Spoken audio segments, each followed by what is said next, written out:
C'est le 24 septembre 2021 qu'André Boudou, le père de Laetitia Hallyday au passé sulfureux, s'est rendu au tribunal de la cité phocéenne. Suite à son excès de vitesse très élevé en mer, dans une zone jugée plus dangereuse survenue 12 mois auparavant.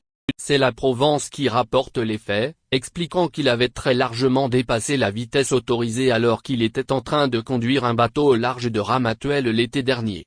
En juillet 2020. En effet, André Boudou naviguait à près de 20 nœuds, environ 37 km/h, alors qu'il n'aurait pas dû dépasser les 5 nœuds 9 km/h. Le père de Laetitia s'est rendu seul au tribunal, entièrement vêtu de noir et masqué, comme l'indiquent les journalistes de la Provence. André Boudou était convoqué par le délégué du procureur ce vendredi après-midi et a accepté de régler la somme de 375 €. Afin d'éviter toute récidive et en espérant qu'il se rende compte des dangers de son comportement, il a participé à un stage de citoyenneté sur la sécurité en mer, au rez-de-chaussée du bâtiment. Mais ce n'est pas la première fois qu'André Boudou se retrouve dans un tribunal. André Boudou a déjà dû s'expliquer par le passé avec des policiers et autres juges, lui qui a été accusé de diverses infractions.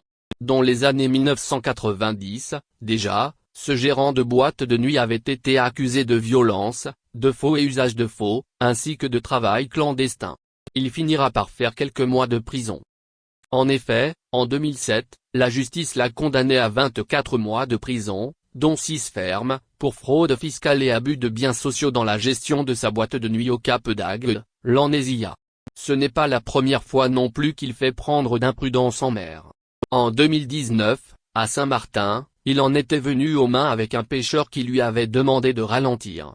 Le tribunal décide de lui faire écoper de 4 mois de prison avec sursis pour punir ce comportement. André Boudou doit évidemment sa notoriété au fait que sa fille ait épousé un monument de la chanson française. Cela a considérablement changé sa vie, et celle de sa famille. La présence de la famille de Laetitia a d'ailleurs été beaucoup critiquée par les fans du chanteur et de toutes les personnes qui prennent le parti des premiers enfants de Johnny, David et Laura. Des années après sa mort, Johnny Hallyday est toujours dans le cœur de ses fans qui ne ratent pas une occasion de célébrer leur idole et montrer tout leur amour. À Paris, une esplanade a été inaugurée en hommage au chanteur, avec une statue créée de toutes pièces avec une ancienne moto qui lui appartenait. En revanche, la relation est toujours aussi tendue entre Laetitia et ses 2 beaux enfants, David et Laura.